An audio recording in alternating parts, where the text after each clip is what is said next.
Dear listeners, আসসালামু আলাইকুম। আশা করি সবাই ভালো আছেন, সুস্থ আছেন। ফ্রাইডে স্পেশাল এপিসোডে সকলকে স্বাগত জানাচ্ছি। আপনারা অনেকেই হাফিজের ঘটনা শুনতে চেয়েছেন। হাফিজের অনেকগুলো ঘটনা আপনাদের কাছে ভালো লেগেছে, এই কারণে তার ঘটনাগুলোর প্রতি আপনাদের একটা বিশেষ আবেগ কাজ করছে। হাফিজ বেশ কয়েকটি ঘটনা আমাদেরকে পাঠিয়ে রেখেছিলেন। এর মধ্য থেকে আজকের ফ্রাইডে স্পেশাল এপিসোডে হাফিজের দুটি ঘটনা ইনশাল্লাহ শেয়ার করতে যাচ্ছি। প্রথম ঘটনাটি হাফিজের ঘটনা। তো এই ঘটনাটি যার সাথে ঘটে মূলত তিনি তার নাম হচ্ছে সন্তোষ দাদা। আর এটি ঘটেছিল চুয়াডাঙ্গা জেলার গাইদঘাট গ্রামের একজন সম্মানীয় ব্যক্তি, তার সাথে এবং একজন গরুর গাড়ির যিনি চালক তার সাথে। তো একজনের নাম হচ্ছে হাজী মোহাম্মদ সন্তোষ বিশ্বাস দাদা, আর আরেকজনের নাম হচ্ছে দেলবাড়ি মণ্ডল। দুজনেরই বয়স অনেক। এর মধ্যে দেলবাড়ি মণ্ডল দাদা এখন জীবিত নেই, আর হাজী মোহাম্মদ সন্তোষ দাদা এখনও জীবিত আছেন। কেউ চাইলে ওনার সাথে দেখাও করতে পারবেন। কীভাবে দেখা করতে পারবেন এই ঘটনা সম্পর্কে এই ঘটনার শেষে ইনশাল্লাহ বলে দেবো। তবে মূল ঘটনাতে এখন আমাদের যেতে হবে। ঘটনাটির সময়কাল 1962 থেকে 1965 সালের মধ্যবর্তী কোনো একটি সময় হতে পারে। তো সন্তোষ দাদা ছিলেন সম্ভ্রান্ত পরিবারের সন্তান। তার বড় বোনের বিয়ে হয়েছিল চুয়াডাঙ্গা শহরের কোনো একটা জায়গায়। তো বৈশাখ মাসে সন্তোষ দাদা তার বড় বোনকে গাইদঘাট গ্রাম থেকে চুয়াডাঙ্গা শহরে তার শ্বশুরবাড়িতে রেখে আসার জন্য গরুর গাড়ি ঠিক করেন। আর যথারীতি বিকেলের দিকে, তখনও ফুল বিকেল হয়নি, মানে দুপুরের পর যে বিকালের পরিবেশটা সৃষ্টি হয় ওই রকম বিকেল টাইম আর কি। তো এই সময়ে সন্তোষ দাদা তার বোনকে নিয়ে দেলবাড়ি দাদার গরুর গাড়িতে চড়ে রওনা হন।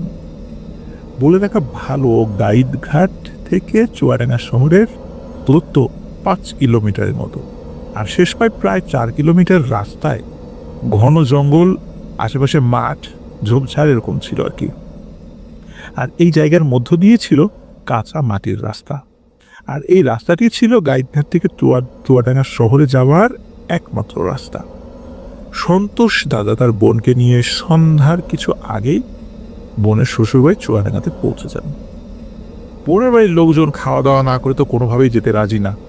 অগত্যা সন্তোষ দাদাদের মেনে নিতে হয়। তখন তো এখনকার মতো এরকম যোগাযোগ করার মতো ব্যবস্থা ছিল না যে আগে থেকে বলবে যে আমরা আসছি, তারা রান্নাবাড়া করে রাখবে। আবার তখন তো ফ্রিজও ছিল না যে খাবার রান্না করে ফ্রিজে মাছ মাংস রেখে দিবে, আসলেই বের করে দিবে, এরকম তো পরিবেশ ছিল না। তখন কোনো গেস্ট গেলে মুরগি ধরতো, মুরগি ধরে, মুরগি ছাড়া থাকতো, ধরা মুরগি জবাই করে রান্না করা হতো। তো তারা মুরগি জবাই করে রান্না করা শুরু করে। আর এই মধ্যবর্তী সময়ে সন্তোষ দাদা এবং দেলদারি দাদা বোনের বাড়ির আশেপাশে একটু ঘুরতে বের হয়। এ সময় একজন মাথায় করে ইলিশ মাছ বিক্রি করছিলেন। তো সন্তোষ দাদা 1.5 কেজি প্লাস একটা ইলিশ মাছ কেনেন যে আপনার বাড়িতে নিয়ে যাবেন। গ্রামে তো এত বড় ইলিশ নর্মালি পাওয়াটা একটু টাফ হয়। তো ইলিশ মাছ কিনে বোনের বাড়িতে চলে আসেন। এর মধ্যে কি হয়, একে তো বৈশাখ মাস ছিল, ঝড় বৃষ্টি শুরু হয়ে যায়। আর এই ঝড় বৃষ্টি তো হচ্ছে, এর মধ্যেই রান্না বাড়া শেষ, খাওয়া দাওয়া হয়ে গেছে। রাত প্রায় 1:30 বেজে যায়। আর ওই সময় বিশেষ করে এরকম 62 থেকে 65 সালের এরকম একটা সময়, তো রাত 8টা 8:30 তো অনেক সময়। তো দেলবাড়ি দাদা গরুর গাড়ি চালাচ্ছিল, আর গাড়িতে যে ছাউনি আছে এটাকে ছই বলা হয়। তো এই ছাউনির নিচে সন্তোষ দাদা ইলিশ মাছ নিয়ে বসে আছে, আর দুজনে গল্প গুজব করছেন। আর গাড়ির নিচে হারিকেন জ্বালানো ছিল। তখনকার সময় কিন্তু এই গরুর গাড়ি রাতে চলাচল করার জন্য গাড়িতে হারিকেন রাখত। ওই হারিকেনের আলোতে রাস্তাঘাটে চলতে একটু সুবিধাই হতো আর কি। ওরা যখন গাড়ি নিয়ে এরোপথ নামে একটা জায়গায় পড়ে, ওই জায়গাটার নাম হচ্ছে এরোপথ। তো ওখানে যখন আসে তখন এই গরু দুটি অস্থির হয়ে যায়, আর চড়ে সরে গরু যেভাবে ডাকে সেভাবে আওয়াজ শুরু করে। এর অল্প কিছু দূরে যাওয়ার পরপরই ওনাদের সাথে মূল ঘটনা ঘটা শুরু হয়। সন্তোষ দাদা এবং দেলবাড়ি দাদা একসাথেই দেখেন দুইটি বিশাল আকারের গরু ছোলা বা এই টাইপের কিছু একটা খাচ্ছে, এবং একটু পরেই গরু দুটি নিজেদের মধ্যে মারামারি শুরু করে দেয়। আর গরু দুটির শিং আবার একটা করে ঠিক কপালের উপরের দিকে। আমরা জানি যে গরুর শিং কিন্তু দুটা হয়, কিন্তু যে গরু দুটি মারামারি করছে তাদের প্রত্যেকটি একটি করে শিং, এবং ওই দুটি গরু শিং দিয়ে মারামারি করছে, এবং গরু দুটির উচ্চতা ছিল অস্বাভাবিক রকমের বড়, প্রায় 20 থেকে 25 ফুট লম্বা হবে। গরু দুটি মারামারি করছে আর গো গো শব্দ করছে। আমরা যেমন যখন বেশি দৌড়ে হাঁপিয়ে গেলে মুখ দিয়ে বড় বড় নিঃশ্বাস নিই এবং ছাড়ি, ঠিক গরু দুটি সেভাবেই মুখ দিয়ে শব্দ করছে, আর শব্দের আওয়াজটা জোরে জোরে হচ্ছে। দেলবাড়ি দাদা এই গরু দুটি দেখেই বুঝে ফেলে এটা স্বাভাবিক গরু না, তারা ভয়ঙ্কর কোনো কিছুর পাল্লায় পড়েছে। তখন দেলবাড়ি দাদা সন্তোষ দাদাকে বলে যে গাড়ি শক্ত করে ধরে রাখতে, আল্লাহ ইলাহা ইল্লাল্লাহ মুহাম্মাদুর রাসূলুল্লাহ পড়তে। ওনার শুধু এটাই পড়ছেন, অন্য কোনো দোয়া দুরুদার মনে আসছে না ওই সময় ভয়ে। আর এই দৃশ্য দেখে তো সন্তোষ দাদা খুবই ভয় পেয়েছেন। উনি ইলিশ মাছ আর গাড়ি শক্ত করে ধরে ওই ছইয়ের ভিতরে বসে, আপনারা তো জানেন যে ছই বলতে রোদ বা বৃষ্টির হাত থেকে বাঁচার জন্য গরুর গাড়ির যেটা লাগানো হয় সেটাকে আঞ্চলিক ভাষায় ছই বলা হয়। এই ছইয়ের আগে পিছিয়ে কিন্তু ফাঁকা থাকে। সন্তোষ দাদা ছইয়ের ভিতরে বসলেও উনি কিন্তু সব ঘটনা দেখতে পাচ্ছেন। দেলবাড়ি দাদা যখন বিশাল আকৃতির গরু দুটা সোজাসুজি দেখতে পাচ্ছেন, যখন মানে সোজাসুজি চলে আসে, ওই গরু দুটা গরুর গাড়ির সামনে মোটামুটি সোজাসুজি চলে আসে আর কি, তখন দেলবাড়ি দাদা খেয়াল করে যে গরু দুটি সোজা রাস্তার ধারে একটা তাল গাছ আছে। হঠাৎ করে সে তাল গাছে অনায়াসে দৌড়ে উঠে গেল। দেলবাড়ি দাদা সন্তোষ দাদা অন্য কিছু না, শুধু লা ইলাহা ইল্লাল্লাহ মুহাম্মাদুর রাসূলুল্লাহ পড়েই যাচ্ছেন। যখন তারা তাল গাছ সোজাসুজি আসেন, তার হয়তোবা 1-2 হাত আগেই হঠাৎ করে ধবাস করে একটা পা তাদের গাড়ির এক পাশে গিয়ে পড়ে, বিশাল আকৃতির একটা পা। ওই যে আমরা শুনি না যে তাল গাছের এক মাথায় আর এক পা, আর একটা তাল গাছের মাথায় আর এক পা, কিন্তু ওনারা দেখতে পাচ্ছেন মানে উপরে কতদূর কি আছে এদিকে তাকানোর সাহস হয় নাই। এতটুকু বুঝতে পারছেন যে তাল গাছের উপরে একটা পা আছে, ঠিক আছে, কিন্তু আর একটা পা ধবাস করে ওই রাস্তার পাশে এসে পড়লো। মানে এক পা তাল গাছের উপরে আর এক পা রাস্তার পাশে, মানে এই 2 পায়ের নিচ দিয়ে যেতে হবে। ওরা কিন্তু গাড়ি থামাচ্ছেন না, কারণ আমরা জানি ওই 2 পায়ের মধ্যবর্তী জায়গা দিয়ে যেতে গেলে অনেক সময় ওরা বড় ধরনের ক্ষতি করে ফেলে, কিন্তু ওনারা গাড়ি থামাচ্ছেন না। ভয় পাচ্ছেন ঠিক আছে, কিন্তু গাড়ি থামাচ্ছে না।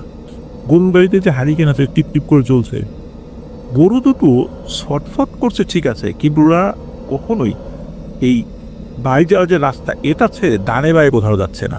গরু যে ভয় পেয়ে মানে দড়ি টড়ি ছিঁড়ে চলে যাবে এরকমটা করছে না, ওরা ভয় পাচ্ছে, নড়াচড়া করছে, বাট রাস্তা ছাড়ছে না। এদিকে কিছু সময় আগে এই ঝড় বৃষ্টি হয়েছে বিস্তীর্ণ জায়গা জুড়ে, রাস্তায় তো জায়গায় জায়গায় পানি হয়ে গেছে, আর ওটা তো মেঠো পথ ছিল, কিছু জায়গায় কাদাও হয়েছে।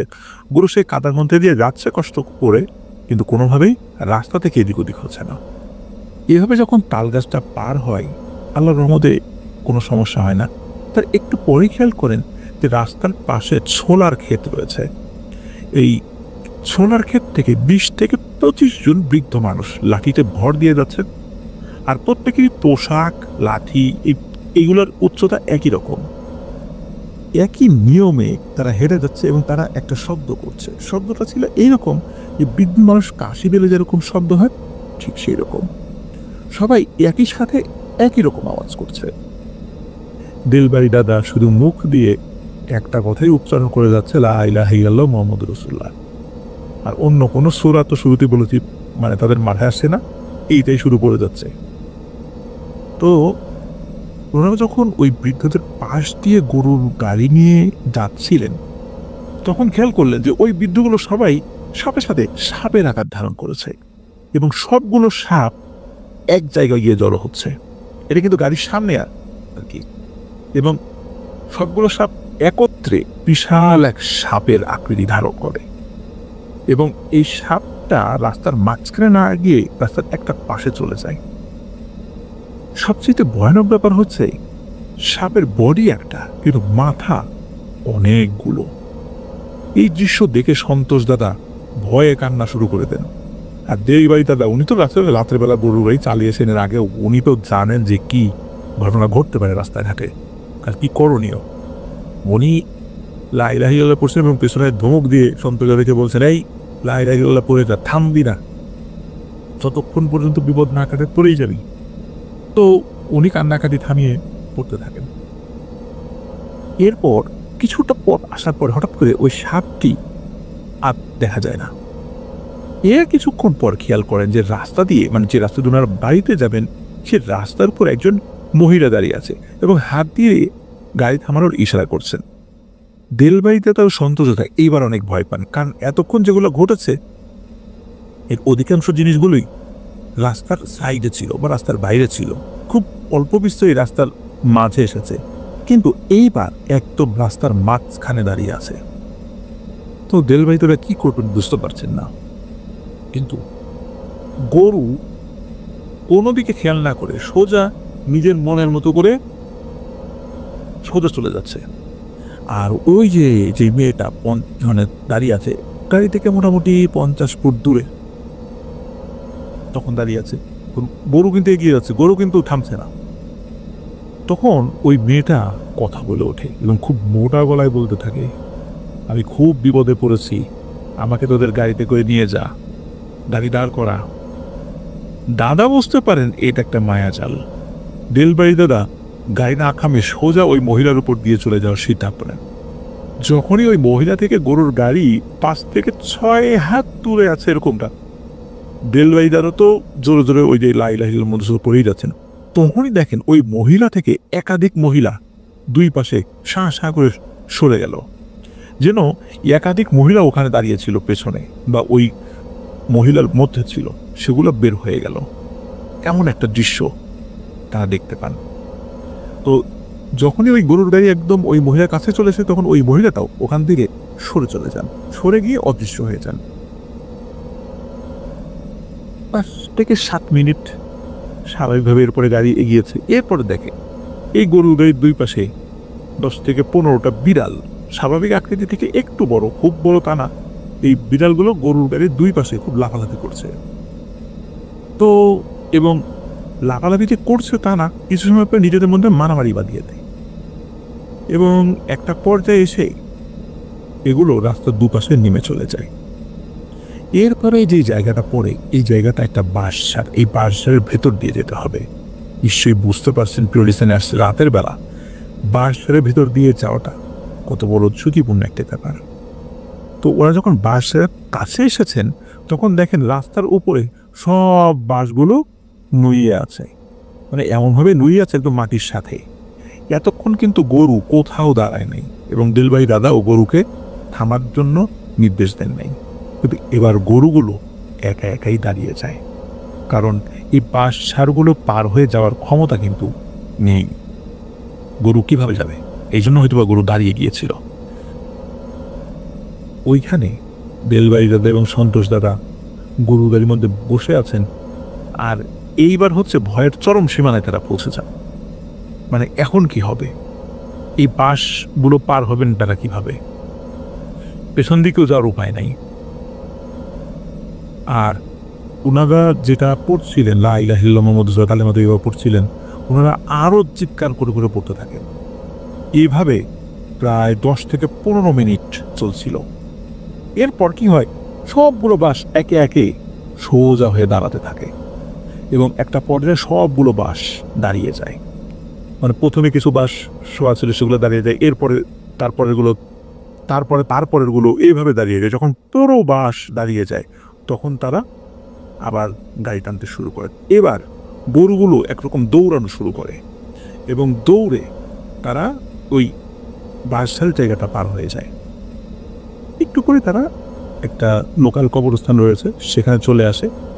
ওইখানে এসে তারা গাড়িটা থামায় এবং গাড়িটা থেকে নিচে নামে এবং তারা অপেক্ষা করে কিছু সময়, কারণ তারা জানতেন যে কবরস্থানের বাইরে কোনো ধরনের ভয়ানক ঘটনা ঘটার সম্ভাবনা কম। তো ওরা কিছু সময় অপেক্ষা করেন, একটু দম নেন, কারণ এতক্ষণ অনেক ভয় পেয়েছেন। এরপরে আবার গাড়ি চালানো শুরু করেন। তো এবার বাড়ির পথে যাওয়ার আগে আর কোনো ধরনের কোনো সমস্যা হয়নি। বাড়িতে যাওয়ার সাথে সাথে বাড়ির লোকজনের মধ্যে একজনকে দিয়ে ওনাদেরই গ্রামের একজন কবিরাজকে ওই রাত্রেই ডেকে পাঠান। তো কবিরাজ আসে আসার পরে সব ঘটনা শোনার পরে বলে যে তোমরা যে পথ দিয়ে এসেছো ওই পথে দুইটা বড় বড় গোদান আছে। এই গোদানগুলো মূলত তোমাদের কাছে এসেছিল ওই ইলিশ মাছটার জন্য। তো ইলিশ মাছটার কারণেই এত ধরনের ঘটনা ঘটেছে। এই ইলিশ মাছটা আর তোমরা খেতে পারবা না, এটা মাটিতে এক্ষুনি পুঁতে দাও, এটা খেলে বড় ধরনের সমস্যা হবে। আর গোদান যেগুলো, এগুলো বড় আকৃতির গরু টাইপের জিন, মানে বিশেষ করে এই টাইপের শুরুতে তারা আসে। এইগুলো নাকি যদি গাড়ির সাথে গরু থাকে তখন নাকি ওই গাড়িতে যারা থাকে বা ওই গরু থাকে এদেরকে কোনো ক্ষতি করতে পারে না। ওরা ওই গরুকে বিচ্ছিন্ন করার অনেক চেষ্টা করেছে, কিন্তু আল্লাহর রসের সহমতে ওই গরুগুলোকে গাড়ি থেকে বিচ্ছিন্ন করতে পারে না। ওই গরুগুলো দিলবাড়ি দাদার খুব পোষমানা গরু ছিল, এবং যখনই গরুগুলো অস্বাভাবিকভাবে ডাকা শুরু করছে তখন কিন্তু দিলবাড়ি দাদা মানে একটু বুদ্ধি করে গরুগুলোকে কিছু দোয়া পরে ফু দিয়ে দিয়েছিলেন, যার কারণে ওই দুষ্ট জিনগুলো ওই গরুর উপর খুব বেশি প্রভাব বিস্তার করতে পারে না। আল্লাহর অশেষ রহমতে ওনারা ওই যাত্রায় বেঁচে যান। তো এই দিলবাড়ি দাদা বছর 3 হলো মারা গেছেন। সন্তোষ দাদা এখনো বেঁচে আছেন। চুয়াডাঙ্গা জেলার গাইডঘাট গ্রামের রাজধানী পাড়ায় এই যে সন্তোষ দাদা, ওনার কিন্তু দোকান রয়েছে, উনি দোকান করেন। তো চাইলে সন্তোষ দাদার কাছে গিয়ে এই ঘটনা তার মুখ থেকে শুনে আসতে পারেন। সন্তোষ দাদার ছবি আমরা পোস্ট করেছি, আমরা সন্তোষ দাদাকে তো চিনে থাকবেন যারা ওই এলাকায় আছেন। প্রিয় লিসেনার্স, আশা করছি ঘটনাটি আপনাদের ভালো লেগেছে। গ্রামের ঘটনা আসলেই অন্যরকম একটা অনুভূতি সৃষ্টি করে আমাদের মাঝে। লিসেনার্স, আপনারা যারা আমাদের চ্যানেলে ইতিমধ্যে সাবস্ক্রাইব করে ফেলেছেন তাদেরকে অসংখ্য ধন্যবাদ, জাযাকাল্লাহু খাইরান। আর যারা এখনো করেননি তারা দ্রুত সাবস্ক্রাইব করে ফেলুন। প্রিয় লিসেনার্স, এখন যে ঘটনাগুলো আমি আপনাদের সাথে শেয়ার করতে যাচ্ছি, এই ঘটনাগুলো আমাদেরকে পাঠিয়েছেন রিদওয়ান ইসলাম ফাহিম। ওনার ঠিকানা ঘাটারচর, দক্ষিণ কেরানীগঞ্জ, ঢাকা। উনি কয়েকটি ঘটনা আমাদেরকে পাঠিয়েছেন, 4টি ঘটনা। 4টি ঘটনার মধ্যে 3টি ঘটনা আমি আপনাদের সামনে উপস্থাপন করব। ভাবছেন যে 4টি কেন বলছি না? একটা বিশেষ কারণ রয়েছে। কারণটা হলো এই 4টি ঘটনার মধ্যে একটি ঘটনা আমি আপনাদের জন্য ফ্রাইডে স্পেশাল এপিসোডের রেখে দিয়েছি। ইনশাল্লাহ ফ্রাইডে স্পেশাল এপিসোডে আরেকটি ঘটনা শুনতে পাবেন।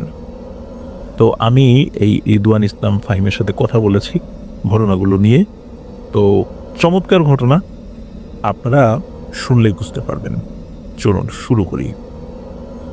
এটি নোয়াখালী জেলার দক্ষিণ হাজিপুর এলাকার একটি বিলকে কেন্দ্র করে, যার নাম হচ্ছে কমলার বিল। এই কমলার বিলকে ঘিরে শয়ে শয়ে ছোট বড় ভয়ানক ঘটনা রয়েছে। কমলার বিলটি মূলত 2টি ভাগে বিভক্ত। বিলের মাঝখান দিয়ে একটি মাটির রাস্তা গিয়েছে।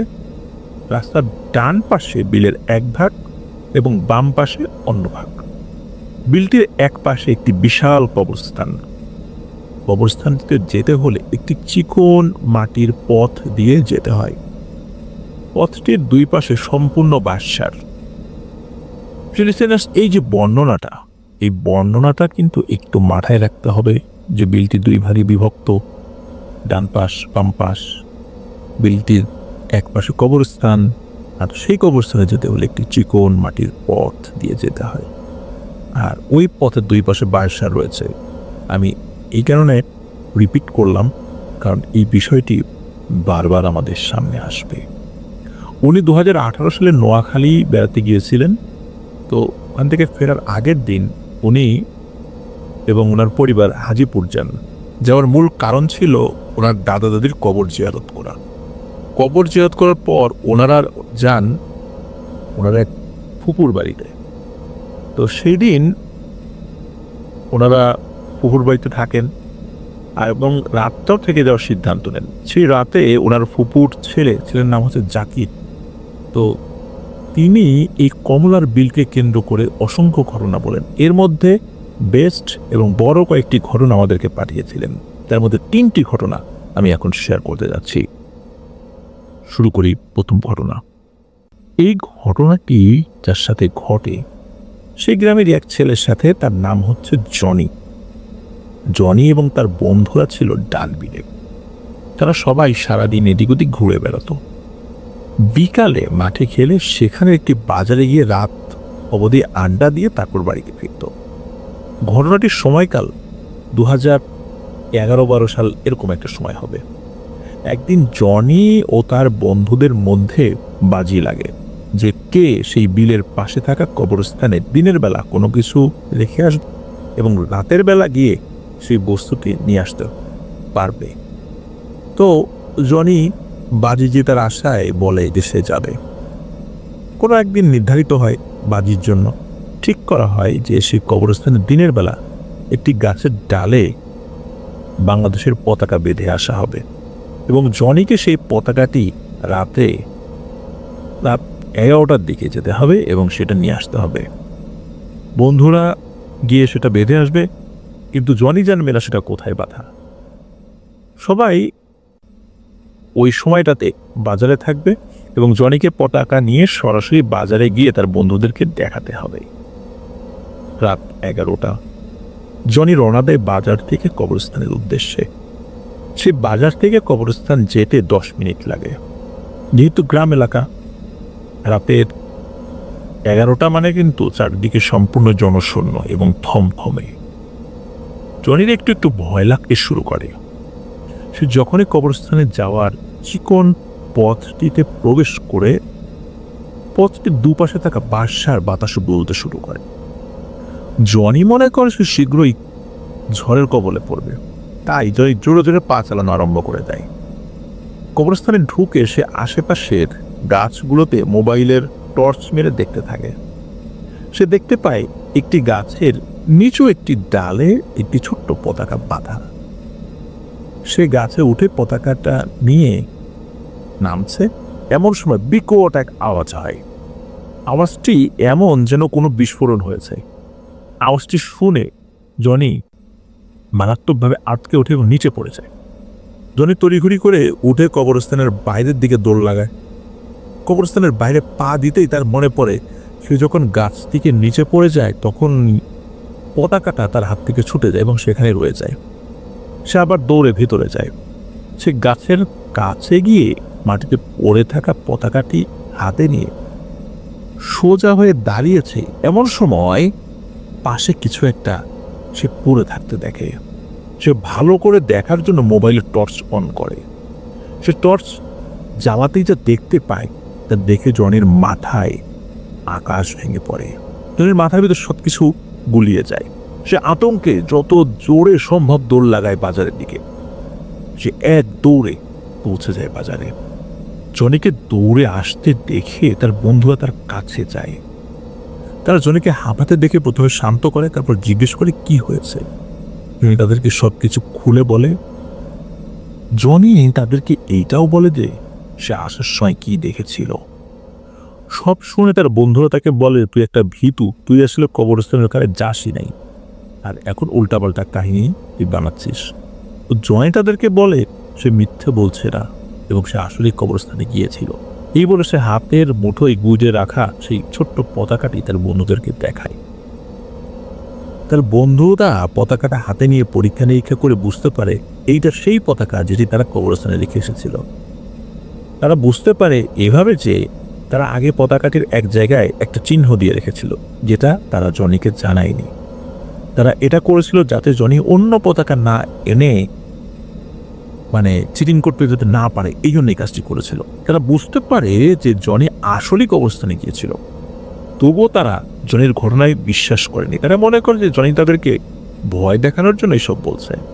জনি গিয়েছে ঠিক আছে, পতাকাও নিয়ে আসছে ঠিক আছে, কিন্তু ভয়ের কিছু ঘটেনি। তারা জনিকে বলে যে বাজি দিচ্ছিস ভালো কথা, তো এত নাটক করার কি দরকার, কালকে তোর বাজির টাকা পেয়ে যাবি। এই বলে তারা সবাই নিজের বাড়ির দিকে চলে যায়। পরের দিন তারা বাজারে গিয়ে জনির অপেক্ষা করতে থাকে। সকাল গড়িয়ে দুপুর হয়ে যায়, কিন্তু জনি আসে না। তারা জনির নাম্বারে অনেকবার ফোন দেওয়া সত্ত্বেও যখন জনির ফোন বন্ধ পায়, তারা জনির বাড়িতে যায় এবং জনির নাম ধরে ডাকতে থাকে। তারা দেখে জনির মা বেরিয়ে এসেছেন ঘর থেকে এবং তিনি বলেন জনি নাকি গতকাল রাতে বাড়িতেই ফেরেনি। জনির মা জনির নাম্বারে ফোন দেওয়ার পর যখন ফোন বন্ধ পায়, তখন তিনি মনে করেন জনি হয়তো ফোনের চার্জ শেষ হয়ে গেছে এবং সে তার কোনো বন্ধুর বাড়িতে গিয়েছে। কারণ এমনটা সে অনেকবারই করেছে যে রাত্রেবেলা বন্ধুর বাড়িতে থেকে গিয়েছে। যখন তারা বলে, মানে জনির বন্ধুরা বলে যে জনি তো কালকে রাতে তাদের কারোর সাথে ছিল না, তখন জনির মা চিন্তায় পড়ে যায়। জনির মাও জনির ফোন নাম্বারে ফোন দিতে থাকে, কিন্তু জনির ফোন নাম্বার তো বন্ধ। আরো বেশি চিন্তায় পড়ে যান তিনি। জনির মা ঘরের ভিতরে থাকা জনির বাবাকে ডাক দেন। জনির বাবা বাইরে আসার পর সব শুনে জনির বন্ধুদেরকে ধরে বসে যে গতকাল রাত্রে তারা আসলে কি করেছিল। জনির বন্ধুরা বাধ্য হয় জনির মা বাবাকে সবকিছু খুলে বলতে। তারা এইটাও বলে যে জনি কবরস্থান থেকে বেরিয়ে আসার সময় কি দেখেছিল। সব শুনে তারা সবাই এবং গ্রামের আরো কয়েকজন লোক মিলে সেই কবরস্থানে যায়। তারা কবরস্থানের ভিতর সেই গাছটির কাছে যায় যে গাছটিতে তারা পতাকা বেঁধে এসেছিল। তারা গাছটির কাছে গিয়ে দেখতে পায় জনির মৃতদেহ গাছটির গোড়ায় পড়ে আছে। তার চোখ খোলা এবং মুখে ভয়ের ছাপ। প্রিয় লিসেনার্স, জনি আসলে পতাকাটি ওই গাছের কাছ থেকে আনার সময় কি দেখেছিল? যখন জনি বুঝতে পারলো তার পতাকাটি ওখানে পড়ে গিয়েছে, আবার যখন ফেরত গেল, তখন সে ভয়ানক একটা জিনিস দেখেছিল, যিনি তার বন্ধুদেরকে বলেছিল। মূলত সে পড়ে যাওয়া পতাকাটি মিটে আবার যখন কবরস্থানে ঢোকে এবং সে যখন পতাকাটি নেয়ার জন্য সামনে ঝোঁকে, তখনই সে দেখতে পায় যে মাটিতে মৃত অবস্থায় জনি নিজেই পড়ে আছে। এই দৃশ্য দেখেই মূলত জনি প্রচন্ড ভয় পেয়েছিল এবং সত্যি সত্যি ওই জায়গাটাতেই জনির লাশ পাওয়া যায়। জনি রাতের বেলা কিভাবে আবার সেখানে গেল, কেন গেল, এটি কেউ জানে না। কারণ জনি তো মারা গিয়েছে, কে তাকে নিয়ে গিয়েছিল এটাও কেউ বলতে পারে না। সেই কবরস্থানেই জনিকে কবর দেওয়া হয়। লিসেনার্স, এটি ছিল 3টি ঘটনার মধ্যে প্রথম ঘটনা। এই ঘটনা থেকে আমরা কি শিক্ষা পাই? ভুল করেও এমন কোনো বাজি ধরা যাবে না যা আমাদের জীবনের জন্য হুমকি হয়ে যায়। সাহস থাকা ভালো, দুঃসাহস থাকা কিন্তু ভালো না। জনির আত্মার মাগফিরাত কামনা করি। চলুন দ্বিতীয় ঘটনা শুরু করি। এই ঘটনাটা ঘটে ওই গ্রামের এক মাঝবয়স্ক লোকের সাথে, যার নাম হচ্ছে রুবেল। শুরুতেই আমরা বলেছিলাম যে সেই বিলের মাঝখান দিয়ে, মানে কমলার বিলের মাঝখান দিয়ে একটি মাটির রাস্তা গেছে, যেটা হলো সেই গ্রামে যাওয়ার একমাত্র রাস্তা। সেই রুবেল ভাই একদিন অনেক রাত করে তার বাইকে করে নিজের বাড়িতে ফিরছিলেন। যখন রুবেল ভাই সেই বিলের কাছাকাছি আসেন, তখন তিনি রাস্তার পাশে এক বৃদ্ধকে স্ক্র্যাচে ভর করে হাঁটতে দেখেন। অনেক সময় পঙ্গু লোকেরা যারা হাঁটতে পারেন না, তারা স্ক্র্যাচে ভর করে হাঁটেন, ঠিক সেই স্ক্র্যাচে ভর করে সেই বৃদ্ধ লোকটি হাঁটছিল। বৃদ্ধ লোকটি খুব ধীরে ধীরে চলছিল, তার পরনে ছিল সাদা রঙের জামা কাপড়। রুবেল ভাই সে বৃদ্ধ লোকটির কাছে গিয়ে বাইক থামায়, তাকে সালাম দিয়ে জিজ্ঞেস করেন যে তিনি কোন দিকে যাবেন, তাকে কি তার গন্তব্যে তিনি পৌঁছে দেবেন। বৃদ্ধ লোকটি আস্তে আস্তে ঘাড় ঘুরিয়ে রুবেল ভাইয়ের দিকে তাকায়। রুবেল ভাই দেখতে পারে বৃদ্ধ লোকটির মুখে নাক নেই, চোখগুলো সম্পূর্ণ কালো, চোখে কোনো সাদা অংশই নেই। লোকটি রুবেল ভাইয়ের দিকে তাকিয়ে অদ্ভুত এক হাসি দেয়। নাকবিহীন এমন এক অদ্ভুত চেহারার লোক আবার তার এই ধরনের বিভৎস হাসি দেখে রুবেল ভাই মারাত্মক ভয় পান। সে তার বাইক স্টার্ট করে পাগলের মতো ছুটাতে থাকে।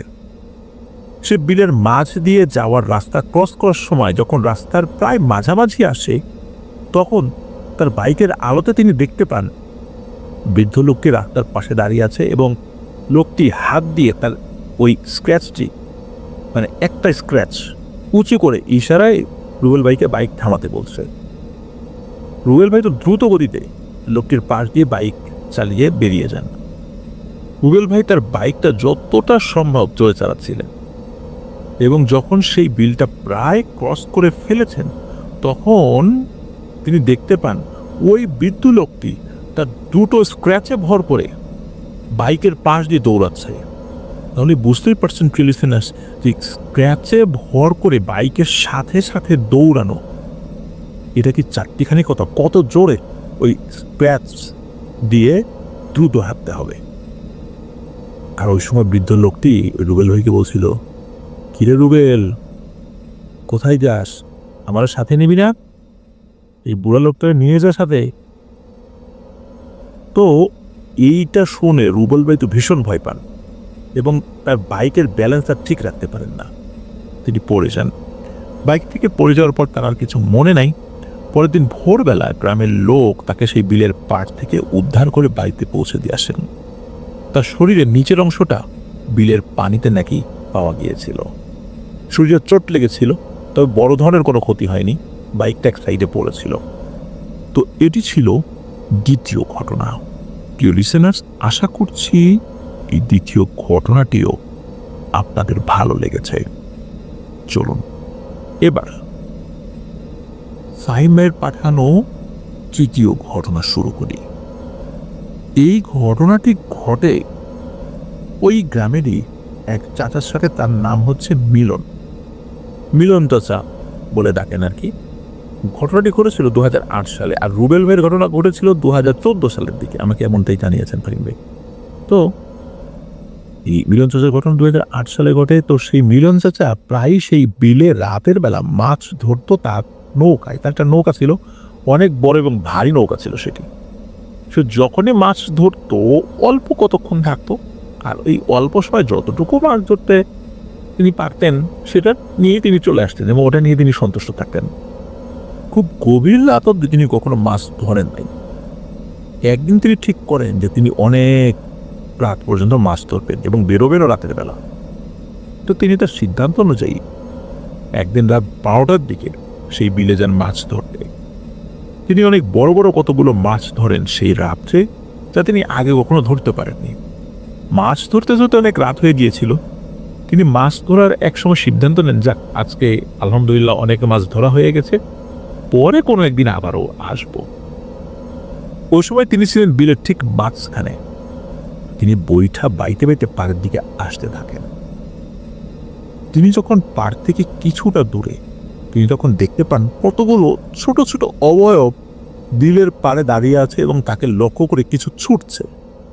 তার কাছে তো একটা টর্চ লাইট ছিল।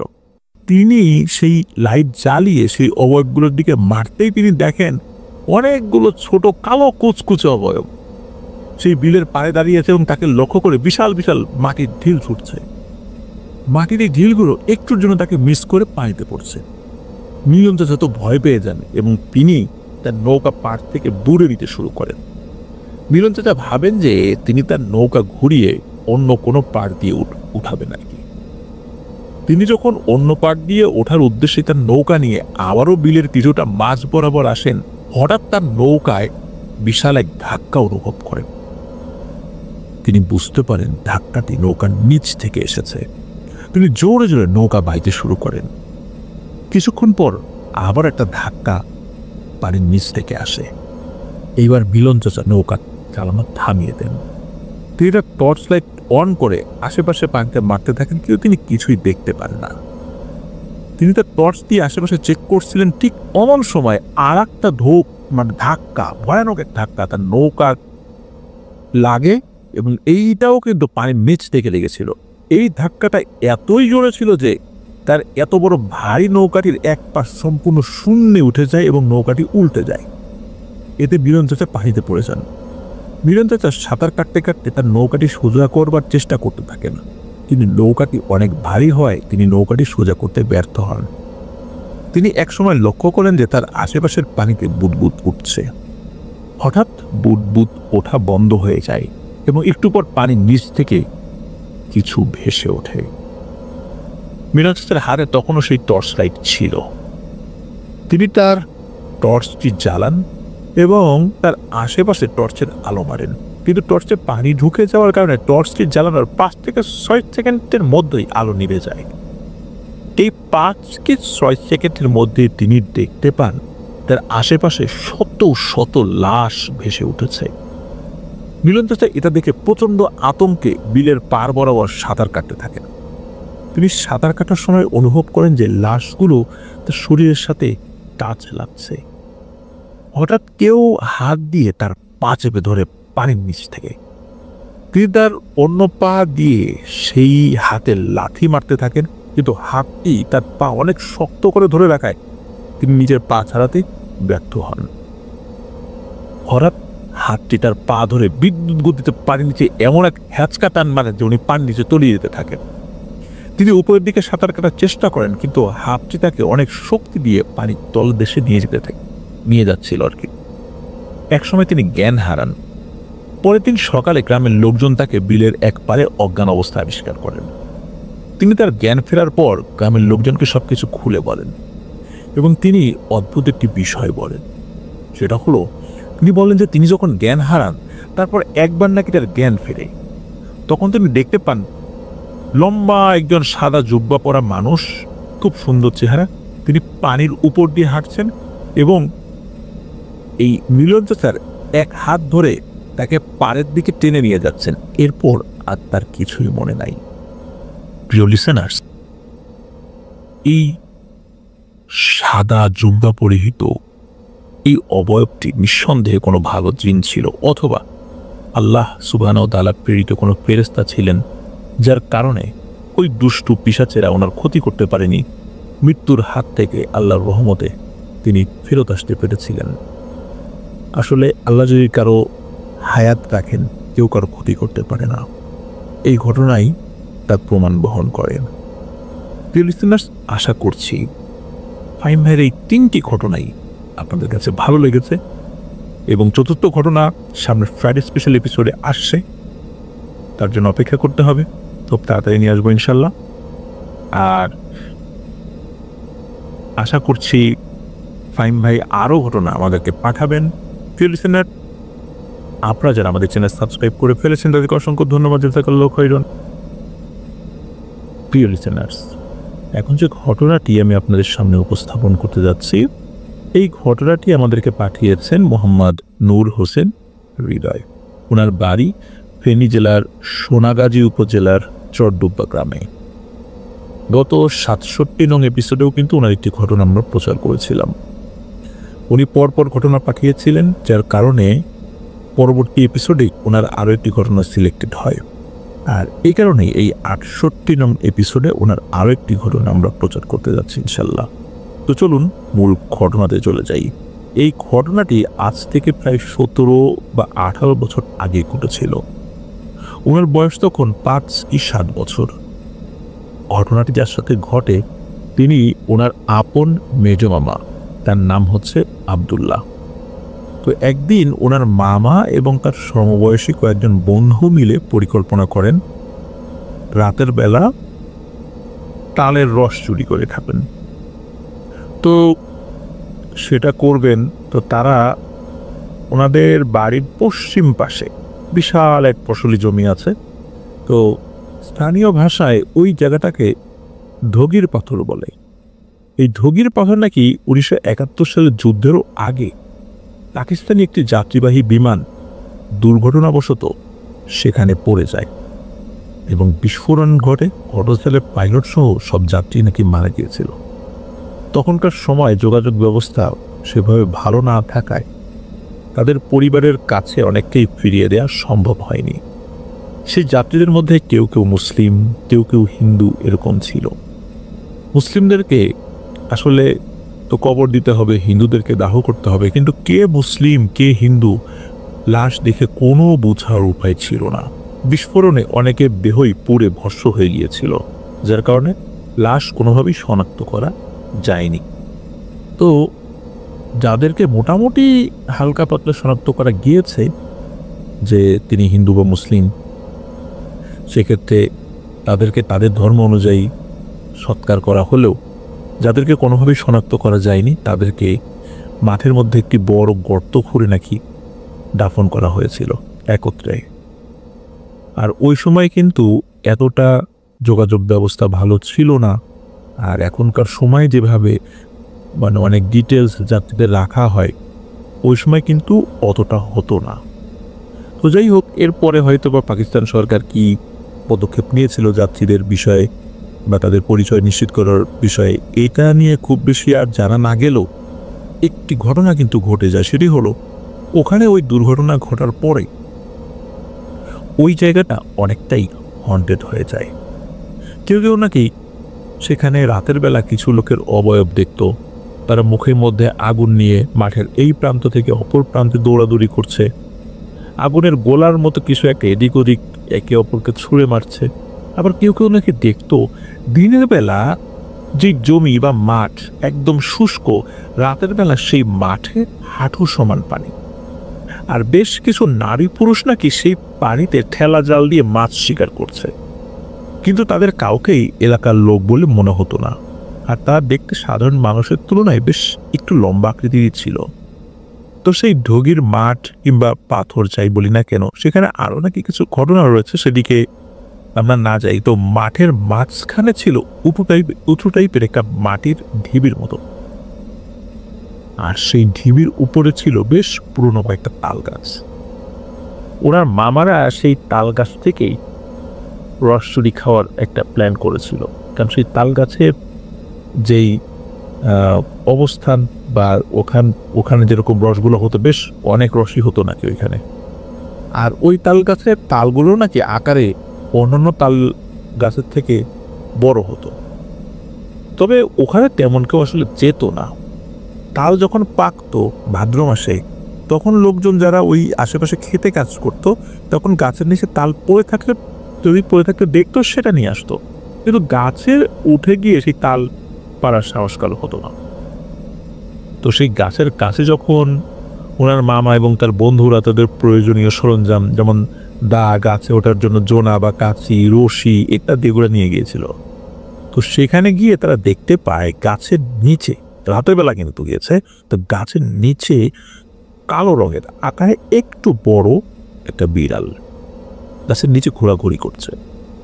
তো ওনার মামারা বিষয়টা স্বাভাবিকভাবেই নেন। যখন কেউ একজন গাছে উঠতে যাওয়ার জন্য সামনের দিকে যান, বিড়ালটা হঠাৎ অদ্ভুতভাবে রাগান্বিত স্বরে গর্জন করতে থাকে, বেশ রাগান্বিত ভাব তার। তখন সবাই একটু অবাক হয়ে বিষয়টা দেখে, আর যে গাছে উঠতে গিয়েছিল সেই এমনিতেই ভীতু প্রকৃতির ছিল, তার কাছে বিষয়টা অস্বাভাবিক লাগে, সে গাছে না উঠে পিছু ফেরত আসে আর কি। তখন আর একজন যায় কাছে উঠতে, সে একটু সাহসী ছিল, তো সে বিড়ালের এই অস্বাভাবিক আচরণের পাত্তা না দিয়ে বিড়ালটাকে এড়িয়ে গাছে উঠতে চায়। বিড়ালটা হঠাৎ তখন কি করে এক লাফে গাছের উপর উঠে যায়, আর লোকটা গাছে উঠছে, যখন একদম তাল গাছের মাথার কাছে চলে এসেছে, তখন কি হয় যে আর উপর উঠতে পারে না, কারণ উপরের ওই অংশটুকু নাকি খুবই পিচ্ছিল। বাধ্য হয়ে সে নিচে নেমে আসে। কিন্তু লোকটা যখন নিচে নেমে আসলো, দেখা গেল ওই বিড়ালটাও নিচে চলে এসেছে। আর পরিস্থিতি যখন স্বাভাবিক মনে হলো, আর একজন উঠতে যায় গাছে, তখন বিড়ালটি আবারও গাছের উপরে উঠে যায় এক লাফে। আবারও নাকি ওই অংশটুকু পিচ্ছিল মনে হয়, পরবর্তীতে যিনি উঠেছিলেন তিনি আর উঠতে পারেননি। লোকটা তখন গাছে উঠতে না পেরে আবার নিচে চলে আসে, কিন্তু গাছের উপরের দিকে টর্চ লাইট মেরে দেখলে কিছুই দেখা যায় না, সবকিছু ঠিকঠাক মনে হয়। কোনো জায়গায় যদি পিচ্ছিল হয়ে থাকে তাহলে তো একটু চকচক তো করতেই পারে, তাই না? চিকচিক করে যেখানে পিচ্ছিল হয়ে থাকে, কিন্তু একদম স্বাভাবিক। একে একে প্রত্যেকেই চেষ্টা করে, কিন্তু সকলে ব্যর্থ হয়ে ফেরত আসে। তখন সবাই এক প্রকার ভয় পায়, আবার রাগান্বিত হয়, এত কষ্ট করে আসলো, কিছুই ফল পেল না। তখন তারা ফেরত আসতে থাকে। কিছুটা পথ আসার পর হঠাৎ করে তারা শুনতে পায় তাল গাছের ওই দিকটা থেকে, বেশ উপর থেকে এক প্রকার তিরস্কারমূলক মহিলা কণ্ঠে কিছু কথা ভেসে আসছে, আর অট্টহাসির আওয়াজ ভেসে আসছে। তবে একটা বাক্য তারা সবাই শুনতে পায়, সেটা হলো, কিরে চলে যাচ্ছিস?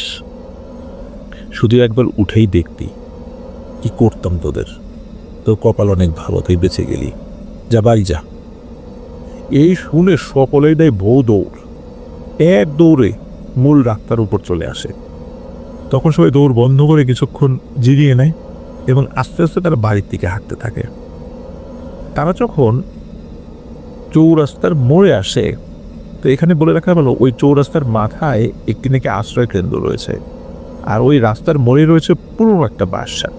তো ওই চৌরাস্তার মোড়ে যখন এসেছে, ওই দিক থেকে বাসারের কাছে আরও অনেকেই কিন্তু দিনের বেলা বা রাতের বেলা অনেকেই নাকি ভয়টাই পেয়েছে। তো ওই নূর হোসেন হৃদয় ভাইয়ের মামা এবং তার বন্ধু সেই বাঁশঝাড়ের ওই দিক দিয়ে কিন্তু যেতে হবে।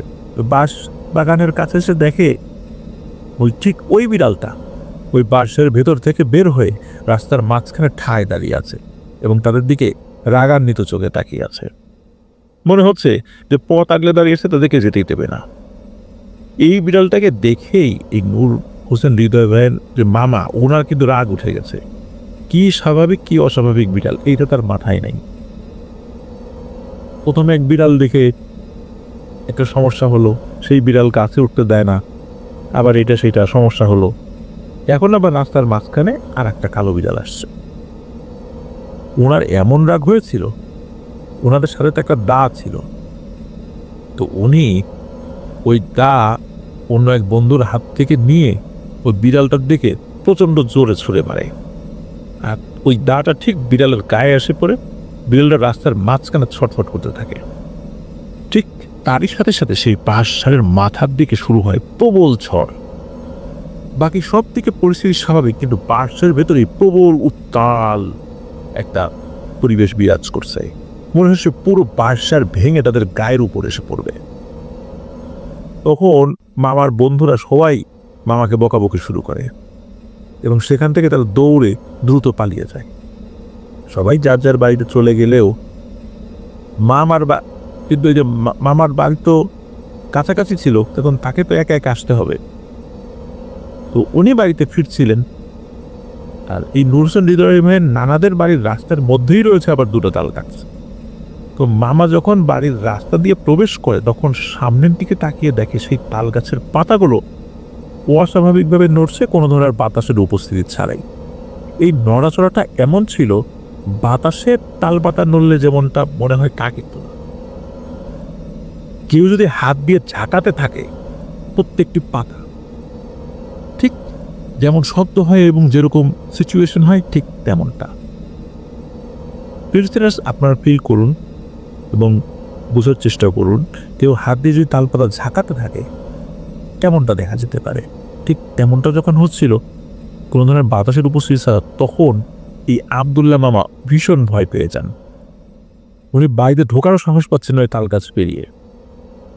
আর এতক্ষণ পর্যন্ত ওনাদের সাথে যা ঘটে গেল, এটা সবই ওনার খুব ভালো করে মনে পড়ছে। তখন তো সবাই একসাথে ছিল, কিন্তু এখন তো মামা একা। এখন উনি না পারছে পেছনে যেতে, না পারছে ভয়ের সামনে যেতে, অজ্ঞান হয়ে যাওয়ার মতো অবস্থা।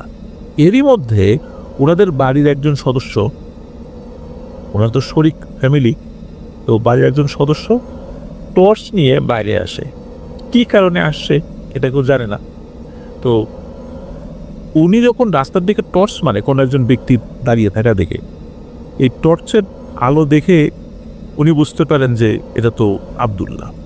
পরে বলে, এই কি আবদুল্লাহ নাকি? ওই মুহূর্তে তো আবদুল্লাহ আমার সাহস ফিরে পান। উনি কোনো কিছু না ভেবে চোখ বন্ধ করে দেন, ভো এক দৌড়ে বাড়ির উঠোনে এসে আম্মা বলে চিৎকার করে সেন্সলেস হয়ে পড়েন। ওই যিনি টর্চ মেরেছেন তিনি সম্পর্কে নূর হোসেন হৃদয় ভাইয়ের বড় আব্বু হন আর কি। তো তিনি আমার এই অবস্থা দেখে বাবাকে ধরাধরি করে ঘরের সামনে নিয়ে এসে বসায়। ততক্ষণে বাড়ির সকলে কিন্তু ঘুম থেকে উঠে গেছে। মামার জ্ঞান ফেরানো হয়। মামা তখন পুরো ঘটনা কাউকে না বলে শুধু বাড়ির সামনের তাল গাছের গোড়ায় ভয় পেয়েছে বলে জানায়। তখন সবাই মামাকে সান্ত্বনা দিয়ে বলল, সব কিছু না, তুই হয়তো ভুল দেখেছিস, এসব বলে তাকে ঘুমিয়ে যেতে বলে আর কি। আর মামা কোনো কথা না বলে ঘুমাতেও চলে যান। রাত তখন প্রায় 1টা। মামা তার সাথে ঘটে যাওয়া বিষয় নিয়ে ভাবতে ভাবতে হঠাৎ ঘুমিয়েই পড়ে। রাত যখন আনুমানিক 2:30 কি 3টা, তখন মামার ঘুম ভেঙে যায় বেশ কয়েকটা বিড়ালের ডাকে। অনবরত সেই বিড়ালগুলো ডেকেই চলছে আর ঘরের চারপাশে ঘুরছে। মামার রুমের বাইরে যেই জায়গাটা রয়েছে, সেখানে মনে হচ্ছে যে টিনের বেলা তো, টিনের উপর যদি কেউ নখ দিয়ে আঁচড় কাটে যেমন শব্দ হয়, মনে হচ্ছে বিড়ালগুলো ওই নখ দিয়ে টিনের উপর আঁচড় কাটছে। এই অবস্থা যখন হয় তখন মামা তো ভীষণ ভয় পেয়ে যান। ওই সময় তো ছিল গরমের সিজন। গরমের মধ্যে কাঁথা মুড়ি দিয়ে মামা শুয়ে থাকেন আর মনে মনে আল্লাহকে ডাকতে থাকেন। কিন্তু অদ্ভুত ব্যাপার, বিড়ালের ওই আওয়াজ বা অন্য কেউ নাকি শুনতে পায়নি, যেটা পরবর্তীতে জানা যায়।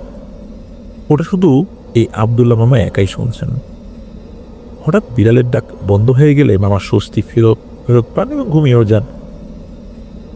মামা কিন্তু পরের দিন জ্বর বা অন্য ধরনের কোনো সমস্যা দেখা দেয়নি, যেটা সাধারণত এই ধরনের ক্ষেত্রে হয়ে যায়।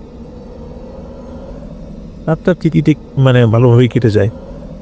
সকালবেলা ঘুম থেকে উঠে মামা কারোর সাথে আর কথা বলেন না, নাস্তাও করেন না, বেশ চুপচাপ হয়ে যান। সারাদিন ভাবতে থাকেন তার সাথে কি কি ঘটনা ঘটে গেল। তাহলে সবই কি ওই বিড়ালটাকে আঘাত করার কারণে হচ্ছে? এসব ভেবে মামা নিজেও খুবই অনুতপ্ত হতে থাকেন। সারাদিন তেমন কিছুই খান নাই, মনমরা হয়ে বসে থাকেন। ঘরের লোকের কিছু জিজ্ঞেস করলেও কিছু না বলে এড়িয়ে চলে যান। বিকালবেলা সেই বন্ধুদের সাথে দেখা হলে রাতের বিষয় নিয়ে যখন কথা তোলে সবাই, তখন মামা ওনার সাথে যে ঘটনাগুলো ঘটেছে সেগুলো শেয়ার করেন। এই শুনে তার বন্ধুরা কিন্তু সবাই তাকে নিয়ে হাসি তামাশা শুরু করে। ওখান থেকে মামা মন খারাপ করে বাড়িতে চলে আসেন। বিকেলের পর সন্ধ্যা হয়ে যখন রাত নেমে আসে, মামার মনে হঠাৎ অজানা ভয় জানান দিতে শুরু করে। মামার ভেতর এমন শুরু হয়ে যায় কিন্তু ভয়ে কোথায় লুকাবে এই অবস্থা। ভয়ে উনি ঘর থেকে বের হন না, বুটি মেরে শুয়ে থাকেন। রাতে খেতে ডাকলে খাবেন না বলে জানিয়ে দেন এবং আবার শুয়ে থাকেন। মামার এমন আচরণ বাড়ির সবাইকে ভাবিয়ে তোলে। যে ছেলেটা সারাদিন কিছুই খায়নি, আবার খেতে ডাকলেও আসে না, হঠাৎ হলোটাই। বাড়ির সদস্য তো জানে না যে রাতে এতগুলো ঘটনা ঘটেছে, শুধু জানে যে বাড়ির কাছে তাল গাছ, সেখানে ভয় পেয়েছে। এদিকে নূর হোসেন হৃদয় ভাইয়ের যিনি নানি, উনি মামার রুমে গিয়ে মামার গায়ে হাত রাখলেন। তখন মামা ভয়ে কেঁপে উঠলেন, এক লাফ দিয়ে বিছানায় বসে পড়ে। মামার এই আচরণে নানি কিন্তু বেশ ভয় পান। আসলে মামার হয়েছেটা কি এটা যখন তিনি জানতে চান, তখন মামা তো প্রথমে বলতে চান না। বেশ চোরাচুরি করার পর উনি বলতে রাজি হন এবং গতকাল রাত্রের পুরো ঘটনা নানিকে খুলে বলেন। তো নানি যখন এসব কথা শোনেন তখন খুব বকাবকি করেন এবং বলেন যে গতকাল যখন যেতে চাইলাম তখন কেন বললি না, আর তোর কি দরকার ছিল ওই ঢগির পাথরের ওখানে যাওয়ার। তো যাই হোক, এরকম বকাবকি করতে থাকে আর নানা বাড়িতে আসার জন্য অপেক্ষা করতে থাকে। পরে নানা যখন বাড়িতে আসেন তখন নানি বিষয়টা নানাকে খুলে বলেন। নানাও মামাকে প্রচুর বকতে থাকেন। তো বকাবকি শেষে নানা বলেন রাতটা পোহাক, সকালেই তাকে হুজুরের কাছে নিয়ে যাব, এখন ঘুমাক। খাওয়া দাওয়া করে বাড়ির সকলেই ঘুমিয়ে পড়ে। মামাও মাঝ রাতে হঠাৎ করে বাঁচাও বাঁচাও বলে চিৎকার করতে থাকে। আশেপাশে অন্য যে ঘরগুলো ছিল, তাদের যে শরিক ফ্যামিলি এবং তাদের যে ঘরের লোকেরা, সকলেরই ঘুম ভেঙে যায় এরকম হঠাৎ করে চিৎকারে। সকলে ঘুম থেকে উঠে মামার রুমে দৌড়ে গিয়ে দেখেন মামা সেন্সলেস হয়ে খাটের নিচে পড়ে আছেন। মামার মুখ থেকে ঘর ঘর করে শব্দ বের হতে লাগলো, অনেকটা ঠিক বিড়াল রাগান্বিত ভাবে যেভাবে শব্দ করে ঠিক তেমন। ঘরের সবাই ভয় পেয়ে যান এবং কেউ একা থাকতে চায় না। সবাই একটা খাটের মধ্যে গুটিসুটি হয়ে কোনো রকমের রাত কাটিয়ে দেন। সকাল হলেই নানা মসজিদের ইমাম সাহেবকে বাড়িতে নিয়ে আসেন। ইমাম সাহেব মামার মুখ থেকে পুরো ঘটনা শোনেন এবং কি হয়েছে কিন্তু জিজ্ঞেস করে, বিশেষ করে গতকাল রাত্রে। তখন মামা বলেন যে রাত্রে যখন উনি কাকা বই দিয়ে ঘুমিয়ে পড়েছেন, হঠাৎ ঘুমের মধ্যেই নাকি উনি স্বপ্নে দেখেন বিশাল লোমশ দেহি এক কালো অবয়ব, যার পুরো শরীরটা অনেকটা গরিলার মতো, আর দুই মাথা বিশিষ্ট একটা অবয়ব ছিল সেটি। আর মাথাগুলো ছিল নাকি বিড়ালের মতো, আর তার কথা বলার ধরন ছিল বিড়ালের গর্জনের মতো, এবং বলছিল তোর এত বড় সাহস, তুই আমাকে আঘাত করিস। তোর তখনই বোঝা উচিত ছিল যখন তোরা সেই তাল গাছের কাছে গিয়ে গাছে উঠতে বারবার ব্যর্থ হয়েছিস। আমি তোদেরকে বারবার বাধা দেওয়ার চেষ্টা করেছিলাম, কিন্তু তোরা কোনো ভ্রুক্ষেপই করিস নেই, আর তুই তখন আমাকে গালি দিয়েছিলি। এই জন্য পথের মধ্যে আমি বাসারে আবার তোদেরকে বাধা দিতে এসেছিলাম, কিন্তু তুই কি করলি? আমি কি তোদেরকে আঘাত করেছিলাম? আমি তো একটু সামনে এসেছিলাম। তুই একটা দা আমার গায়ে ছুঁড়ে মারলি, তোর এত বড় কলিজা, তোর কলিজাটা আমি দেখতে চাই। এই বলে স্বপ্নের ভেতর সেই অবয়বটা নাকি ওনার গায়ের কাঁথা টান দিয়ে সরিয়ে ওনার বুকের উপর ওই অবয়বটা বিশাল একটা পা তুলে দেয়, আর তাতেই হঠাৎ করে ওনার শরীরের নড়াচড়া সব বন্ধ হয়ে যায়। উনি বারবার চিৎকার করে ডাকার চেষ্টা করে ব্যর্থ হচ্ছিলেন। অবয়বটা বুকের দিকে তার বিশাল লোমশ হাতটি বাড়িয়ে দেয় এবং বুকে বড় বড় নখ বিশিষ্ট হাত দিয়ে বুকটা ছিদ্র করে কলিজা বের করে আনার চেষ্টা করতে থাকে। তখনই মামা আয়াতুল কুরসি পাঠ করতে থাকেন এবং পুরো শরীরের শক্তি দিয়ে চিৎকার দেন, এবং চিৎকার দেওয়ার পরেই উনি বেহুশ হয়ে ওর বিছানা থেকে নিচে পড়ে যান। এরপরে কি হয়েছে ওনার মনে নাই। ভাই সকলে দেখে যে মামার বুকের উপর সত্যি গভীর ক্ষত সৃষ্টি হয়েছে। তার মানে মামা সত্যি দেখেছেন যে একটা অবয়ব তাকে আঘাত করেছে। এটা কোনো স্বপ্ন ছিল না, এটা বাস্তব ছিল। হুজুর তখন মামাকে একটা মাটিতে কুণ্ডলি এঁকে সেই কুণ্ডলির মধ্যে বসিয়ে দেন এবং দোয়া কালাম পরে মামার শরীরে যখনই ফু দিয়েছেন তখনই মামার গলার স্বর পাল্টে যায়।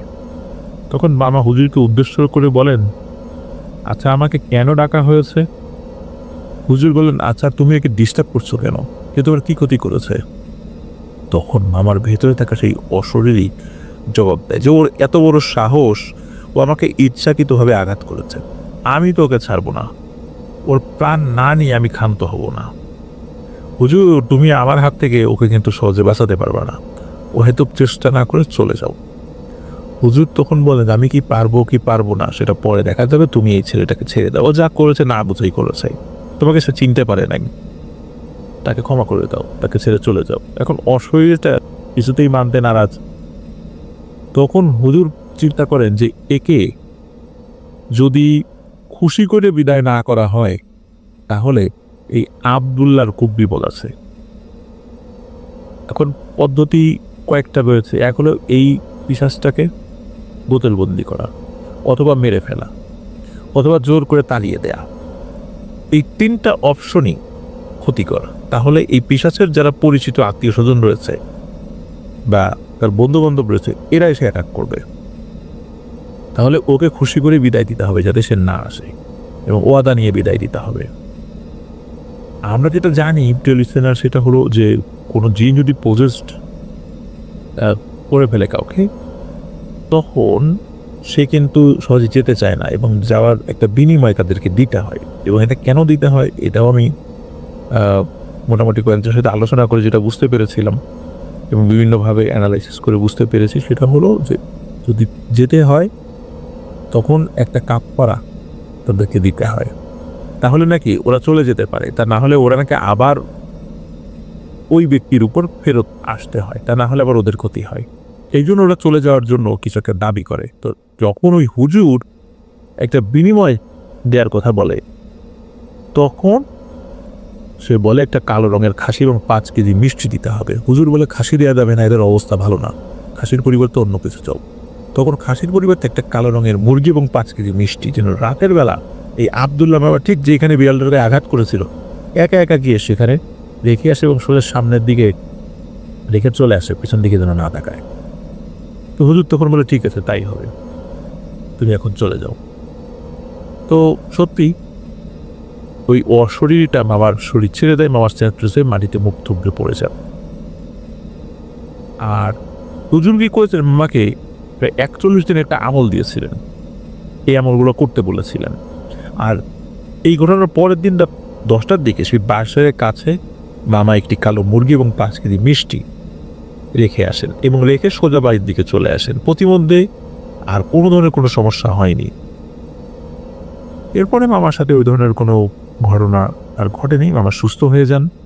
এটি ছিল আব্দুল্লাহ মামার সাথে ঘটে যাওয়া একটি ঘটনা। প্রিয় লিসেনার্স, চলে এলাম আমাদের এবারের ফ্রাইডে স্পেশাল এপিসোডের তৃতীয় এবং শেষ ঘটনায়। আর এবারের ঘটনাটি হাফিজের, আর এই ঘটনাটিও চুয়াডাঙ্গা জেলার গাইডঘাট গ্রামেতে। আর যার সঙ্গে ঘটেছে তার নাম হচ্ছে খোকন। তাকে খোকন চাচা বলে ডাকেন এই হাফিজ। তো আমরা খোকন চাচা বলে তাকে সম্বোধন করব। ঘটনাটা ঘটে 1997 সালে। তো এই ঘটনাটি খোকন চাচা উনি নিজেই হাফিজকে বলেছেন। খোকন চাচা খুব সাহসী একজন মানুষ। ঘটনাটি যখন ঘটে তখন খোকন চাচার বয়স ছিল 30 কি 32 বছর। এই গাইডঘাট গ্রামে বাবু মিয়ার আমবাগান নামে একটি বাগান রয়েছে।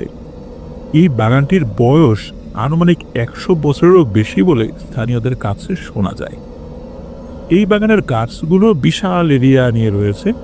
এই বাগানটি মিনিমাম 20 বিঘা জমির উপরে। সময়টা ছিল বৈশাখ মাসের শেষের দিকে। তখন আম বেশ বড় বড় হয়েছে, কিছুদিনের মধ্যে আম পাকা শুরু হবে। তো বাগান মালিক খোকন চাচাকে বাগান পাহারা দেওয়ার জন্য একটা চুক্তি করে যে আম পাড়া পর্যন্ত তুমি বাগান পাহারা দিবা, এর বিনিময়ে তুমি একটা নির্দিষ্ট পরিমাণ টাকা পাবা। তো এই বাগান খোকন চাচার সাথে চুক্তিতে পাহারার জন্য তাকে বলে, এবং এটাও বলে যে তোমাকে যেই টাকাটা দেওয়া হবে তুমি 1 জন নিয়ে পারো, 2 জন নিয়ে পারো, 4 জন নিয়ে পারো, এটা তোমার ব্যাপার, কিন্তু আমি এইটুক টাকাই তোমাকে দেবো। তুমি সাথে চাইলে দিতে পারো কাউকে, আবার নাও নিতে পারো। এখন ব্যাপারটা হলো যে এই বাগান সম্পর্কে আগেও কিন্তু অনেক ভৌতিক ঘটনার সম্মুখীন মানুষ হয়েছেন। এটা অনেকেই জানতো, এমনকি খোকন চাচা নিজেও বিষয়টা জানতেন। কিন্তু আগেই বলেছি উনি অনেক সাহসী মানুষ ছিলেন। খোকন চাচা চিন্তা করেন উনি বাগান একাই পাহারা দিবেন, তাহলে ওনার যে আর একজন পাহারা দেওয়ার যে টাকা সেটা দিতে হবে না। আর খোকন চাচা নিজেও আর্থিকভাবে খুবই অসচ্ছল ছিলেন। তো উনি একা একাই বাগান পাহারা দিয়ে থাকেন, দিন রাত একা একাই। উনি প্রথম 2-4 দিন কোনো ধরনের কোনো প্রবলেম ফেস করেন না, একদম স্বাভাবিক। তো এরপর মূলত সমস্যা শুরু হতে থাকে।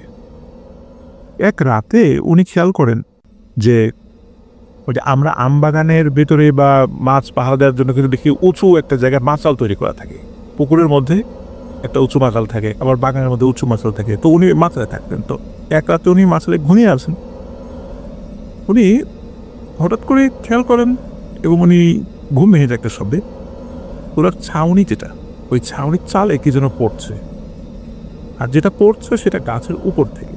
প্রথমে 2-1টা করে পড়ছে, পরে খেয়াল করে এটার পরিমাণ আস্তে আস্তে বাড়ছে। উনি প্রথমে ভেবেছিলেন গাছ থেকে আম পড়ছে, যেহেতু আম বড় হয়ে গেছে মাঝে মাঝে পড়তেই পারে।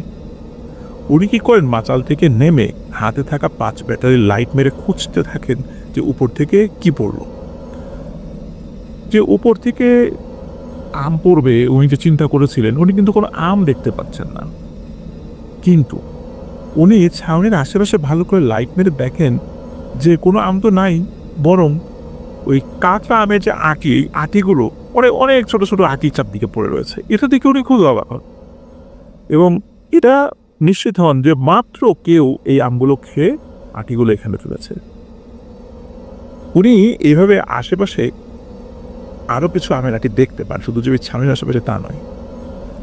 উনি ভাবতে থাকেন যে আশেপাশে যে আম বাগান রয়েছে, এই বাগান ছাড়াও তারও আম বাগান রয়েছে, সেখানেও কিন্তু রাত জেগে অনেকে পাহারা দেয়।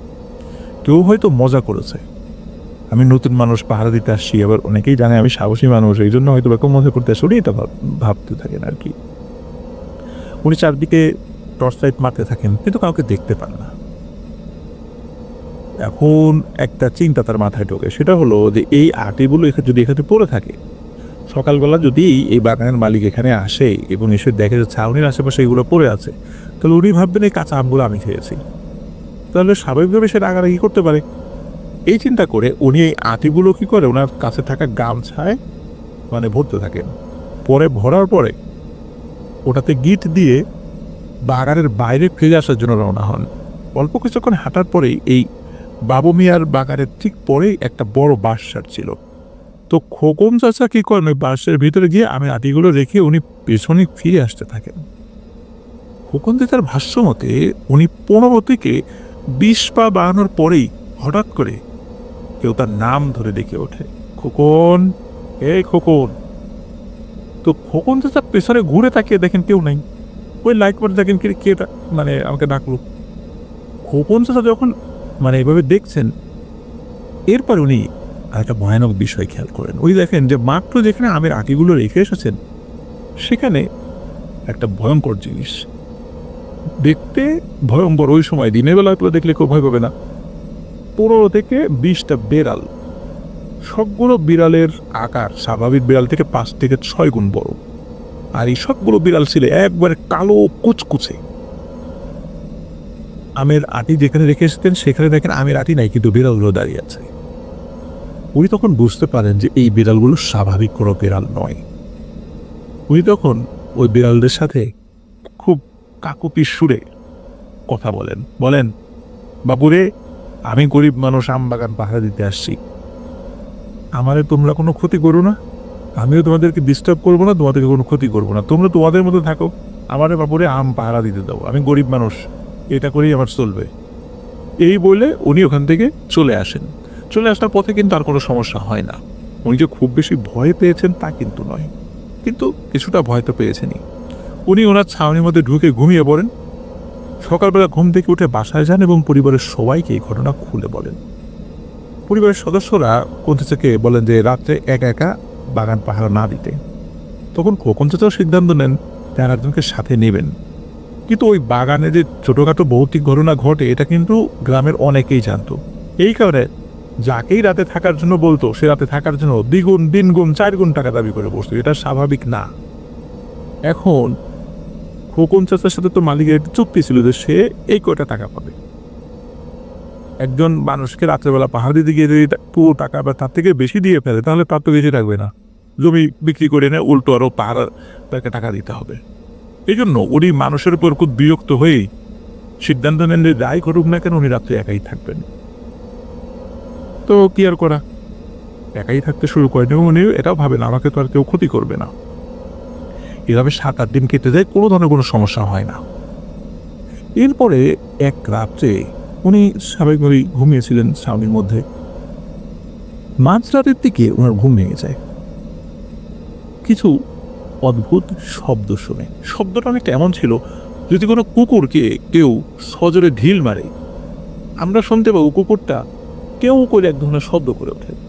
এই ধরনের কেউ মার্কা শব্দ অসংখ্য শব্দ তার দিক থেকে ভেসে আসছে। তো উনি চিন্তা করেন কি ব্যাপার, পুরো বাগান জুড়ে এই কেউ কেউ শব্দ কেন হচ্ছে। উনি কোনো কিছু না ভেবেই ওনার মাথার পাশ থেকে 5 পেরের লাইটটা নিয়ে নামেন ছাউনি থেকে এবং নামার পরে গাছের দিকে ধরেন। দেখেন যে যত আম গাছ আছে এসব আম গাছে অসংখ্য 2 থেকে 2.5 ফুট লম্বা একটা প্রাণী গাছে গাছে খেলছে। ওটা ঠিক টিকটিকির মতো দেখতে, বুকগুলো ঝলসানো টাইপের। প্রথমে ভেবেছিলেন হনুমান হবে কিনা, ওরা দেখেন একটা হনুমান না, এটা এমন একটা প্রাণী যেটাকে উনি কখনো দেখেন নাই। তো যখন ওই বারবার টর্চ মারছিলেন তখন ওই প্রাণীগুলো লাফালাফি থামিয়ে একত্রে সবাই খোকন চাচার দিকে তাকায়। তো যখন খোকন চাচার দিকে তাকায় তখন খোকন চাচা খুব ভয় পান। হঠাৎ করে কি হয় যে পুরো বাগান আলোকিত হয়ে ওঠে, ঠিক যেমন অন্ধকার ঘরে লাইট জ্বালানোর সাথে সাথে পুরো ঘর আলোকিত হয়ে ওঠে, মনে হলো বাগানটা দিনের আলোর মতো আলোকিত হয়ে উঠল। এবং উনি দেখতে পান যে 2টো প্রাণী, একই রকমের 2টো প্রাণী, কিন্তু এই 2 জনের উচ্চতা বা আকার তাদের থেকে প্রায় দ্বিগুণ। মানুষের মতো পায়ে হেঁটে হেঁটে গাছ থেকে নেমে আসছে এবং তাদের হাত একটা, অন্যদের হাত 2টা, কিন্তু ওই 2টা প্রাণীর হাত একটা। ওদের হাতে একটা লম্বা শিং, গরু বা মহিষের লম্বা শিং যেরকম হয় ওরকম একটা শিং তাদের হাতে। ওই শিং তারা স্বাভাবিকভাবে হেঁটে আসছে এবং খুব রাগান্বিত চোখে তার দিকে তাকিয়ে রয়েছে এবং হেঁটে আসছে তার দিকে। কাছ থেকে স্পাইডারম্যানের মতো হাঁটা বলতে আমরা যেটা বুঝি, যেমন গাছ থেকে কিন্তু খারাপভাবে হাঁটতে পারে না, আমরা যেভাবে রাস্তা দিয়ে হাঁটি, আমরা রাস্তা যেভাবে খাড়া হয়ে হাঁটি ঠিক সেভাবে খাড়া হয়ে তারা গাছ থেকে হেঁটে আসছে এবং হেঁটে নামছে। এই দৃশ্য দেখে খোকন চাচা পায় মারাত্মক পায়। উনি বাবা গো মা গো বলে দেন এক দৌড়ে উনি বাড়ির দিকে আসছিলেন। তবে প্রতিমধ্যে কোনো কিছুর সাথে ধাক্কা খান, একটা গাছ জাতীয় কোনো কিছুর সাথে ধাক্কা খান এবং ধাক্কা খেয়ে উনি সেন্সলেস হয়ে পড়ে যান। এরপরে ওনার কিছু মনে নাই। সকালবেলা ওনাকে বাড়িতে উনি নিজেকে দেখতে পান আর কি, কারণ ওই আশেপাশের বাগানের লোকজন সকালবেলা যখন পাহারা দিয়ে একটা গ্রুপ বাড়িতে ফিরছিল আর একটা গ্রুপ আসছিল, ওই যে গ্রুপ ফিরছিল তারা খোকন চাচাকে দেখতে পান একটা জায়গায় অজ্ঞান হয়ে পড়ে আছে, টর্চ লাইট আর এক জায়গায় পড়ে আছে। তো তারা টর্চ লাইট ওনাকে সহ উদ্ধার করে বাড়িতে দিয়ে যায়। তো হুজুর আসে, প্রথম দিকে ওনার জ্ঞান ফেরার সাথে সে চিৎকার করতে থাকে, মানে উনি কাউকে চিনতে পারেন না, চিৎকার করতে থাকেন এবং মনে হচ্ছে অসংখ্য কিছু দেখে উনি ভয় পাচ্ছেন, ওই আতঙ্কটা তার কাটে নেয়। এরপরে একটু স্বাভাবিক হন, পরে হুজুরের কাছে সব ঘটনা খুলে বলেন। তো হুজুর শোনার পরে বলেন যে ওই আমবাগানে জিনেদের এতিম বাচ্চারা এরা থাকে এবং দুটো জিন এই এতিম বাচ্চাদের দেখাশোনা করে। মানুষের মধ্যে যেমন এতিম সন্তান রয়েছে, ঠিক জিনের মধ্যে এরকমটা রয়েছে এবং ওরা সবাই খুব ভালো। যে ওরা টুকটাক মানুষকে ভয় দেখায় বা ওরা নিজেদের অজান্তেও অনেক সময় ভয় দেখিয়ে ফেলে, মানুষ তাদেরকে দেখে ফেলে, কিন্তু ওরা কখনোই কোনো মানুষকে বড় ধরনের কোনো ক্ষতি করে নাই, আজ অবধি করেনি। তুমি যখন ওদেরকে বলেছিলা যে তোমরা তোমাদের মতো থাকো, আমাকে আমি তোমাদের কোনো ক্ষতি করবো না, আমাদের ক্ষতি করো না, ওরা কিন্তু কিছু করেনি। কিন্তু তোমার উচিত হয় না এই রাতের বেলা ওই শব্দ শুনে ঘর থেকে বাইরে বের হওয়া। হয়েছ ঠিক আছে, কৌতূহল বসে হয়েছ, বারবার টর্চ মারছো কেন?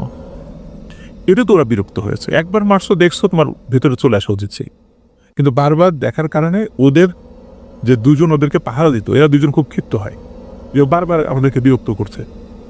এর কারণেই ওই দুজন তোমার দিকে নেমে আসে এবং তুমি দোষ দিয়েছো। এরপরে ওরা তোমাকে কোনো ক্ষতি করে নাই এবং ধাওয়াও পড়ে নাই। তো এই কাজটা আর কখনো করবা না, আর তোমার ওই আমবাগানের পাহাড় দিয়ে বেরোর দরকার নেই, ওরা তোমার উপর খুব ক্ষিপ্ত হয়েছে। এরপরে ওই আবু মিয়ার আমবাগানে উনি আর পাহাড় দিতে যান নাই। খোকন চাচা এখনও ভালো আছেন, সুস্থ আছেন, একদম স্বাভাবিক আছেন। এরপরে ওনার সাথে আর কোনো সমস্যা হয়নি। তো এটি ছিল ঘটনা। প্রিয় লিসেনার্স, আশা করছি ঘটনাটি আপনাদের ভালো লেগেছে। হাফিজ ভাইয়ের ঘটনা এটা তো সত্যি অন্যরকম। এ পর্যন্ত উনি যতগুলো ঘটনা পাঠিয়েছেন প্রত্যেকটি ঘটনা আমি দেখেছি গ্রামের ঘটনা এবং গ্রামের মাটি ও মানুষের ঘটনা। এই কারণে আপনাদের সকলের কাছে হাফিজের ঘটনাগুলো আপনাদের অবশ্যই একটা গ্রহণযোগ্যতা পায়। আশা করছি হাফিজের যে দুটি ঘটনা, এই ঘটনা দুটি আপনাদের ভালো লেগেছে এবং শামীম আপার ঘটনাটিও আপনাদের ভালো লেগেছে। আর ভালো লাগলে যারা এখনও আমাদের চ্যানেল সাবস্ক্রাইব করেননি তারা দ্রুত সাবস্ক্রাইব করে ফেলুন প্লিজ। আর যারা ইতিমধ্যে সাবস্ক্রাইব করে ফেলেছেন তাদেরকে অসংখ্য ধন্যবাদ। জাযাকাল্লাহু খাইরান।